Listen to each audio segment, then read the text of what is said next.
kaya nga po ito nga po ang tulong galing kay Pulong mga kababayan ay sige po, talagang suigi ang dating. Although may mga nakapasok na po, may mga may mga nandun na po sa loob mga kababayan. Then ito tuloy-tuloy pa rin po ang pagdating na mga tulong galing nga po kay Pulong Duterte.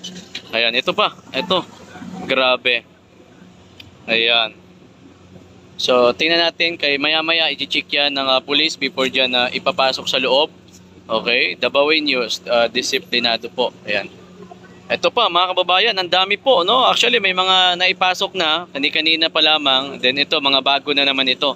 So, napakarami po ng mga foods po na ito na galing nga po sa grupo po nitong mga kay Pulong Duterte, Ayan. So, ito, i-check muna ng police bago ipapasok sa loob. Thank you so much po sa mga kababayan natin. So ganun talaga, no? Isipin niyo po talagang ang bait talaga nito ni bait pa ni Pulong Duterte, Ayan, tuloy-tuloy po ang pagdating ng mga pagkain, mga kababayan. Para naiiyak na naman tuloy ako sa mga ganitong eksena. Ayan. Talagang dagsa mga kababayan. Hindi lamang yan kasi sa mga hindi po nakaabot sa kanina lamang, ilang box na rin po ang pinasok doon sa loob na dala nga po nito sa galing po kila Pulong Duterte, Ayan. But alas 3 pa lang ito nagsimula ng kaninang madaling araw hanggang sa ngayon. Nandito pa rin itong mga pulis na ito. So, di ko alam kung ano na yung trip nila sa buhay nila. Ayan. So, ito, ipapasok na mga kababayan. Ayan. Chinik muna ng pulis. Ayan. Ayan. Chinik muna mga kababayan. Ayan.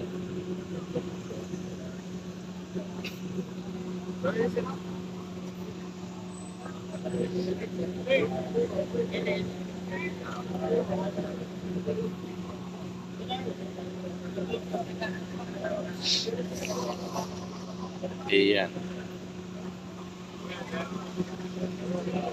So, bali ipapasok na nila mga kababayan.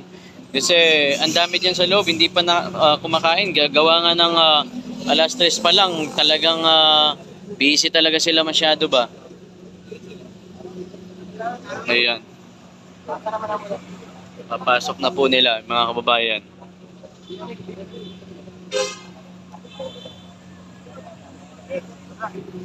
So bali papasok na ang pangalawang na po ito mga kababayan. Ang arangkada kasi nga kanina may mga pinasok na rin po doon ng mga box na punong-puno nga po ng pagkain. At ito po ay ang pangalawang na po ito, pangalawang beses na po.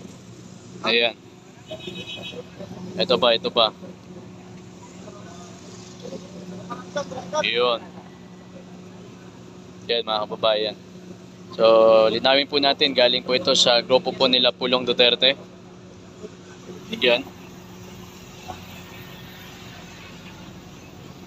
Okay, ganyan po sobra mga kababayan. So, ganyan po ang tuloy-tuloy nga po ang pagdating ng mga foods. Galing nga po ito sa kay Pulong Duterte, Talagang alam niyo naman, talking about Duterte, the best talaga yan. Kaya nga ang mga Duterte, simula noon hanggang ngayon, talagang minahal yan ang sambayan ng Pilipino. So, hindi natin mawari yan sa isipan ng sambayan ng Pilipino na lahat yan, lahat talaga. Talagang minahal ng sambayan ng Pilipino ang mga Duterte. Hindi natin maiwari sa ating isipan yan na lahat minahal po yan ng mga tao, yung mga Duterte, Oo. Actually kami ilang oras lang din yung tulog lang din namin. Gawa nga ng kaninang umaga, alas 3. Dito na rin kami mga kababayan. So dumarikta na rin po kami dito. So hanggang sa ngayon, ganito pa rin po ang eksena dito, Daming pulis hanggang doon sa baba. Kaya nga po itong kabilang side, kung mapapansin po ninyo, ayan ginawang parkingan. So ganyan po ang eksena po dito mga kababayan. And dito nakabarkada pa rin po. Ayan, mga pulis dito sa kabila, ang dami pa din. So makiupo muna ako dito mga kababayan. Ayan. Oo naman, puyat at pagod. Oo. Lalo-lalo na yung mga ano, yung mga KOJC member no kasi ilang buwan na yan sila pagod. Nag-aabang dito mga kababayan. Lalo-lalo na po sila. Oo. Kasi ito mga pulis ngayon lang naman to eh. Kumbaga minsan-minsan lang naman to dito ganito eh. Pero yung ano, yung mga membro kasi ilang buwan na talaga yan eh. Bali ilang buwan na po yan mga kababayan na nag-aabang po dito. Ayan oh. 'Di ba? So andyan nga si no Joey De Vera. De Vera tama ba? De Vera, Joey De Vera, yung nakaitim na yan sa dulo. Ayan oh. Ayan, ayan. Ayan mga kababayan. Oh, 'di ba? Oo. Hayaan mo lang mga kababayan ko, yung mga trolls diyan. Oo. Hayaan mo lang yung mga trolls diyan. Karapatan man nila 'yan, yung mga trolls. Hayaan mo lang. Oo, sige lang, pagbigyan nyo lang po mga kababayan yung mga trolls po diyan. Bigyan nyo lang po. Ang daming vlogger diyan sa loob eh. Although sabi ko nga, maganda rin na nandito sa labas para at least hindi lamang po sa loob yung nakikita, maging sa labas mga kababayan.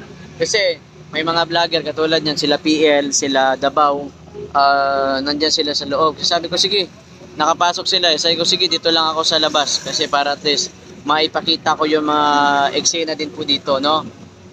Oo. Dayaan nyo lang mga kababayan ko kasi okay lang yung mga ano, mga trolls dyan. Huwag nyo lang sila ipagbablock ano.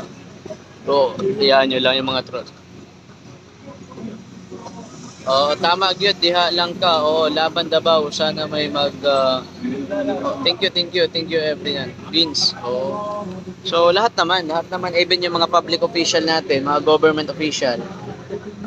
Nanonood po yan sila ngayon sa mga kaganapan po dito sa Davao City. Kahit sila po nanonood mga kababayan. Lalo-lalo na tong live natin. Ang daming mga nanonood ngayon dito sa ating live ngayon. Basta standby lang kayo kung ano pa yung mga susunod kasi maaga-aga pa eh. Kailangan natin maghintay pa kung siguro hanggang alas 12 hindi pa ito kasi ang sabi nga sa mga nakuha nating impormasyon na hanggang umano ito 3 days sila dito. So ganun. Kaya yung ibang pulis diyan gutom na, pagod, no, antok.